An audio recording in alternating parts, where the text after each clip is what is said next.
भूमनपुर नामक एक गांव में राजू नामक एक धोबी और उसकी बेटी रेखा रहते थे। हर रोज वो दोनों गांव के लोगों के कपड़े को धोने नदी के किनारे जाते थे। वहाँ वो कपड़े धो के सुखाते थे और तब सूखे हुए कपड़ों को उनके घर ले जाते थे। राजू उन कपड़ों को इस्त्री करता था और रेखा इस्त्री किए हुए कपड़ों को तय करती थी। तब जिनको जो कपड़े लौटाना है उन्हें अलग अलग जमा करती थी। ऐसे हर दिन वो मेहनत करके पैसे कमाते थे और ऐसे ही कुछ दिन बीत जाते हैं। एक दिन नदी के किनारे जब राजू अपनी बेटी के साथ कपड़े धो रहा था, तब एक भूत उन्हें देखना शुरू करती है।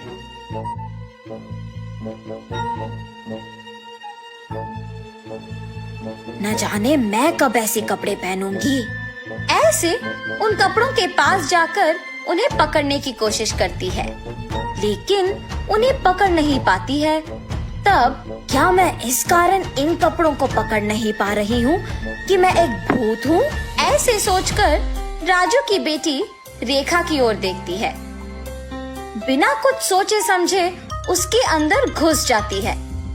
घुसने के तुरंत बाद लाल लहंगा और जैकेट मौजूद जगह को भाग के जाती है और हाथों में कपड़ों को पकड़ के बहुत खुश हो जाती है। बेटी को ऐसे अजीब तरह से पेश आते देख राजू कहता है, हाँ क्या हुआ तुम्हें रेखा? वहाँ खड़ी हो, बहुत सारा काम है, चलो। लेकिन रेखा में भूत घुसने के कारण वो कुछ नहीं कहती है। तब राजू उसके पास जाता है। रेखा गुस्से से अपने पिता की ओर बड़ी आंखों से और लंबी नाखून के साथ देखती है। उसे ऐसे देख उसके पिता डर जाते हैं। पापा, मुझे ये अच्छा लगा है और मैं यही पहनूंगी, ऐसे कह के वहाँ से चली जाती है। रेखा को ऐसे देख उसके पिता डर डर के घर धीरे से सारे कपड़े लेके पहुँचते हैं। तब तक रेखा वहाँ उसको जो कपड़े पसंद आए वो सारे पहन के तैयार होती है। अपने आप को वो सुंदर कपड़े पहने हुए आईने में देख बहुत खुश हो जाती है। हम सबको वो दिखने में रेखा थी, मगर उसको उसकी असली रूप एक भूत के ही रूप में दिखती थी। और ऐसे ही हर रोज आए हुए कपड़ों में अपने पसंदीदा कपड़े चुनकर उन्हें पहन के तैयार होके अपने आप को आईने में देख खुश होती थी। दिन प्रतिदिन उसका तैयार होने की चाहत बढ़ती जाती है। राक्षस की तरह अपनी बेटी का व्यवहार देख राजू परेशान होता था, मगर अपनी बेटी की सच्चाई को किसी से कह भी नहीं पाता था, और अगर कहा भी तो वो ये सोच के डर जाता था कि उसका नतीजा क्या होगा। एक दिन जब गांव के जमींदार राजू को धोने के लिए कपड़े लेने के लिए बुलाते हैं, तो राजू वहाँ जाता है। कपड़े लेके जब राजू वापस घर पहुँचता है तो सारे कपड़े बाहर निकालता है। तब रेखा उन कपड़ों के पास आके उसमें पीले रंग लहंगा और लाल जैकेट लेके वहाँ से चली जाती है।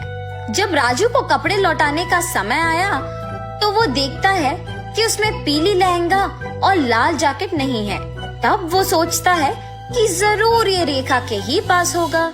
रेखा के कमरे में जाके देखने पर वो उन्हीं कपड़ों में तैयार होके आईने के सामने खड़े होके अपने आप को देखते ही रहती है।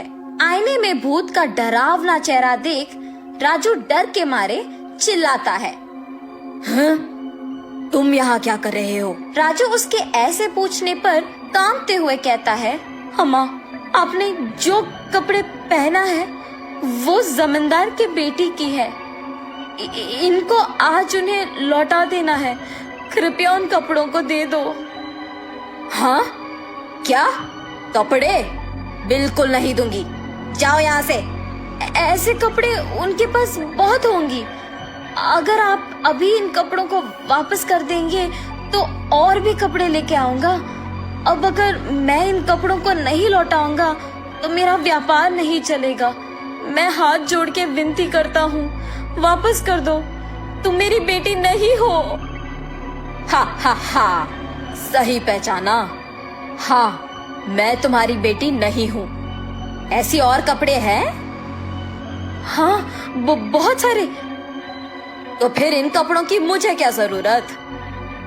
ऐसे कहकर उन कपड़ों को वहां छोड़ के हवा में उड़ के गायब हो जाती है। ये जान के जमींदार की बेटी के पास बहुत सारे कपड़े हैं, वो सीधा उनके ही घर पहुंच जाती है। अच्छे कपड़ों के लिए सारे कमरे छान मारती है। उस घर में मौजूद जमींदार के परिवार वासियों को राजू की बेटी का व्यवहार कुछ समझ में नहीं आता है। जमींदार की बेटी अपने पिता को बुला के कहती है, पापा पापा, राजू की बेटी रेखा बहुत अजीब तरह से पेश आ रही है। ऐसे कहते ही वो वहाँ जाकर कहता है, ए लड़की, क्या कर रही हो? पागल हो गई हो क्या? जमींदार के ऐसे कहने पर क्रोधित होके रेखा जोर से चिल्लाते हुए अलमारी को उठा के उन पर फेंक देती है। सभी डर जाते हैं और जो कुछ भी वो मांगती है उसके सामने रख देते हैं। रंग बिरंगी कपड़े, जेवर, चूड़ियाँ, सब। हाँ, आओ आओ, मुझे तैयार करते हुए मेरी सेवा करो, आओ। सभी डर के मारे उसके आदेश का पालन करते हैं। उसे तैयार करके उसके सामने ही एक बड़ा आईना भी रखते हैं और सभी उसके पास नीचे बैठ जाते हैं। तभी उसके पिता राजू कपड़ों के साथ जमींदार के घर पहुंचता है। राजू को देख जमींदार गुस्सा होके उस पे चिल्लाने लगता है। वो देख रेखा उसकी शक्तियों का उपयोग करके जमींदार को नीचे गिराती है। क्रोध में पागल होकर सारा सामान जोर जोर से नीचे गिराती रहती है। वहाँ मौजूद सभी को एकदम डरा देती है। एक स्वामी जी ये सब नहीं देख पाते हैं और जमींदार के घर पहुँच जाते हैं। सीधा रेखा के पास जाकर उस पे गंगा जल डालते हैं। कुछ मंत्रों का प्रयोग करके रेखा से उस भूत को बाहर लाके उसे एक बोतल में बंद कर देते हैं। भगवान के रूप में आकर आपने मेरी बेटी को बचाया। उस स्वामी जी का धन्यवाद करके जमींदार से भी माफी मांगकर वहाँ से चले जाता है।